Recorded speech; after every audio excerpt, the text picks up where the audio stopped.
வணக்கம். இன்னைக்கு நாம கொஞ்சம் ஆழமா பார்க்க போற விஷயம், அமெரிக்கா இந்திய பொருட்கள் மேல திடீர்னு விதிச்சிருக்கிற இந்த புதிய வரிகள் பத்தி தான். இது உண்மையிலேயே இந்தியாவுக்கு ஒரு பெரிய பொருளாதார அடியா, இல்ல இது வேற ஏதும் புவிசார் அரசியல் கணக்கா? வாங்க கொஞ்சம் ஆராயலாம். அதாவது ஆகஸ்ட் 6, 2025ல அதிபர் ட்ரம்ப் ஒரு நிர்வாக உத்தரவு போட்டிருக்காரு. இதுல என்னன்னா, ஏற்கனவே ஒரு 25% வரி இருக்குல்ல நம்ம பொருட்கள் மேல அமெரிக்கால. ஆமா. அதுக்கு மேல இன்னும் ஒரு 25% ஒரு இரண்டாம் நிலை வரியா போட்டிருக்காரு. ஆ, அதாவது செகண்டரி டாரிஃப். ஆமா. அப்போ இப்ப மொத்தமா இந்திய பொருட்களுக்கான அமெரிக்க வரி 50% ஆயிடுச்சு. 50%. இது ரொம்ப அதிகம். இதுக்கு அமெரிக்கா சொல்ற காரணம் என்னன்னா, இந்தியா ரஷ்யா கிட்ட இருந்து கச்சா எண்ணெய் வாங்குது, ம். வாங்கி அதை சுத்திகரிச்சு மத்த நாடுகளுக்கு மறுவிற்பனை செய்யுதுன்னு. இது உக்ரைன் போர் சம்பந்தமா விதிச்ச தடைகளை மீறுற மாதிரி இருக்குன்னு அவங்க தரப்புல சொல்றாங்க. சரி. இந்த வரி உத்தரவு போட்ட 21 நாள்ல, அதாவது ஆகஸ்ட் 27ஆம் தேதி வாக்குல நடைமுறைக்கு வரும்னு சொல்லியிருக்காங்க. ஓஹோ, அப்ப டைம் இருக்கு கொஞ்சம். ஆமா, அதுக்குள்ள பேச்சுவார்த்தை நடத்த அவகாசம் இருக்கு. இந்தியா உடனே இதுக்கு எதிர்வினை ஆற்றியிருக்கு. இது நியாயமற்றது, தேவையற்றது, ஏத்துக்கவே முடியாது அப்படின்னு சொல்லி. ம். நம்ம எரிசக்தி தேவைக்காக சந்தை அடிப்படையில வாங்குறது அவசியம்னு சொல்லியிருக்கு. கரெக்ட். ஆனா இந்த 50% வரிங்கிறது சும்மா இல்ல. இதனால அமெரிக்காவுக்கு போற நம்ம இந்திய ஏற்றுமதி இருக்குல்ல, அது 40ல இருந்து 50% வரைக்கும் கூட சரியலான்னு சில ஆய்வாளர்கள் சொல்றாங்க. 40-50%? ஆமா. இது பாத்தீங்கன்னா கிட்டத்தட்ட ஒரு $64 பில்லியன் மதிப்பிலான வர்த்தகத்தை பாதிக்கும். ஓ. குறிப்பா ஆயத்த ஆடைகள், நம்ம நகைகள், எலக்ட்ரானிக்ஸ் பொருட்கள், அப்புறம் மருந்து பொருட்கள், பெட்ரோகெமிக்கல்ஸ் இந்த மாதிரி துறைகள்ல பெரிய பாதிப்பு இருக்கும். இது நம்ம மொத்த உள்நாட்டு உற்பத்தி, அதாவது ஜிடிபில சுமார் ஒரு 2% வரைக்கும் கூட தாக்கத்தை ஏற்படுத்தலான்னு ஒரு கணிப்பு இருக்கு. 2% ஜிடிபி தாக்கங்கிறது பெரிய விஷயமாச்சே. இந்த 40-50% சரிவுங்கிறது எந்த அளவுக்கு உறுதியான கணிப்பு? ஏன்னா இது நம்ம போட்டித்திறனே ரொம்ப பாதிக்குமே. ஆமாம். குறிப்பா இப்போ வியட்நாம், வங்கதேசம் மாதிரி நாடுகள், அவங்களோட ஒப்பிடும்போது நமக்கு இது பெரிய பின்னடைவு இல்லையா?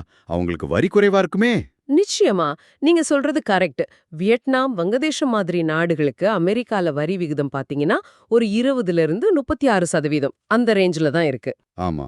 இப்போ நமக்கு 50%னா இந்திய பொருட்களோட விலை அங்க அதிகமாகும். அப்போ போட்டித்திறன் குறையற அபாயம் கண்டிப்பா இருக்கு. இப்போதைக்கு இது ஆரம்ப கட்ட மதிப்பீடுகள் தான். ஆனாலும் பாதிப்பு கணிசமா இருக்குங்கிறதுல பெரிய சந்தேகம் இல்ல. இது அமெரிக்காவோட ஒரு அழுத்தம் கொடுக்கிற யுக்தியா தான் தெரியுது. ரஷ்யாவுக்கு எதிரா இந்தியா நிக்கணும்னு அவங்க எதிர்பார்க்கறாங்க போல. ஆமா, அது தெளிவா தெரியுது. ஆனா இங்க தான் ஒரு சுவாரஸ்யமான விஷயம் வருது பாருங்க. ஒரு பக்கம் இவ்ளோ பெரிய வரி விதிப்பு, ரஷ்யா மேட்டர்ல அழுத்தம். ம். இன்னொரு பக்கம் அமெரிக்காவும் இந்தியாவும் சேர்ந்து மிஷன் 500 ஒன்னு வச்சிருக்காங்க. அதாவது 2030க்குள்ள இருதரப்பு வர்த்தகத்தை $500 பில்லியன் உயர்த்தணும்னு ஒரு இலக்கு. ஆமா, அந்த இலக்கு இருக்கு. இது ரெண்டும் எப்படி ஒத்துப்போகும்? இது சும்மா பேச்சுவார்த்தைக்காக போடப்பட்ட ஒரு அழுத்தமா இருக்குமா? நல்ல கேள்வி. இதுல பல கோணங்கள் இருக்கு. ஒண்ணு இந்தியாவோட PHT சேம்பர் ஆஃப் காமர்ஸ் மாதிரி சில அமைப்புகள் என்ன சொல்றாங்கன்னா, சரி. இப்போ இந்தியா தன்னோட வர்த்தகத்தை அமெரிக்காவை மட்டும் நம்பி இல்லாம பல நாடுகளுக்கும் விரிவுபடுத்த முயற்சி செய்யுது. அதாவது ட்ரேட் டைவர்சிஃபிகேஷன். ஆமா, பரவலாக்குறது. ஆமா. அதனால அமெரிக்க சந்தையில ஒரு பாதிப்பு வந்தாலும் அது ஒட்டுமொத்த ஜிடிபில பெரிய தாக்கத்தை ஏற்படுத்தாதுன்னு அவங்க ஒரு நம்பிக்கையில இருக்காங்க. ஓகே. இன்னும் ஒரு ஆச்சரியமான விஷயம் என்னன்னா, இந்த வரி பிரச்சனை, இந்த பதட்டம் எல்லாம் இருக்குல்ல, இருக்கு. இதுக்கு நடுவுலயும் பெரிய பெரிய அமெரிக்க நிறுவனங்கள், நீங்க பாத்தீங்கன்னா ஆப்பிள், கூகுள், டெஸ்லா, அப்புறம் ஆம்ஜென், காஸ்கோ மாதிரி கம்பெனிஸ், ஓ ஆமா, இவங்க எல்லாரும் தொடர்ந்து இந்தியால முதலீடு செஞ்சுக்கிட்டு தான் வர்றாங்க. அதுவும் அவங்களோட சீனா +1 பாலிசி இருக்குல்ல. ஆமா, சீனாவை மட்டும் நம்பாம இருக்கிறது. கரெக்ட். அந்த உற்பத்தி பரவலாக்க திட்டத்துக்கு இந்தியாவை ஒரு முக்கியமான இடமா பாக்குறாங்க. அப்போ பாருங்க, ஒரு பக்கம் வர்த்தக போர் மாதிரி சூழல், இன்னொரு பக்கம் முதலீடுகள் தொடர்ந்து வருது. இது கொஞ்சம் சிக்கலான நிலைமை தான். அப்போ சுருக்கமா பார்த்தா, அமெரிக்காவோட இந்த நடவடிக்கை இப்போதைக்கு நமக்கு பொருளாதார சவால் தான். ஆனா அதே சமயம் இது ஒரு ஜியோ பொலிட்டிக்கல் பிரஷராவும் இருக்கு. நிச்சயமா. ஆகஸ்ட் 25ஆம் தேதியிலிருந்து அமெரிக்கா வர்த்தக குழு பேச்சுவார்த்தைக்கு இந்தியா வரதா தகவல் இருக்கு.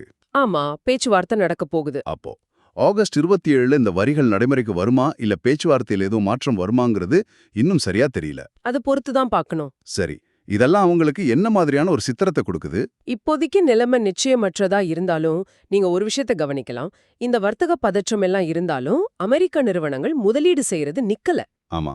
இந்த சூழல்ல நீங்க யோசிக்க வேண்டிய ஒரு விஷயம் என்னன்னா, இந்த வர்த்தக பிரச்சனை இந்திய அமெரிக்க உறவை எப்படி மாற்றி அமைக்குங்கிறதோட மட்டும் இது நிக்காது. சரி. இது உலகளாவிய விநியோகச் சங்கிலிகள், அதாவது குளோபல் சப்ளை செயின்ஸ், அப்புறம் இந்த பெரிய நிறுவனங்களோட சீனா +1 உத்திகள், இதெல்லாம் எப்படி பாதிக்க போகுது? இது ஒரு நீண்ட கால விளைவுகளை உண்டாக்கக்கூடிய ஒரு நகர்வா இருக்கலாம். இத பத்தி நீங்க கொஞ்சம் யோசிச்சு பாருங்க.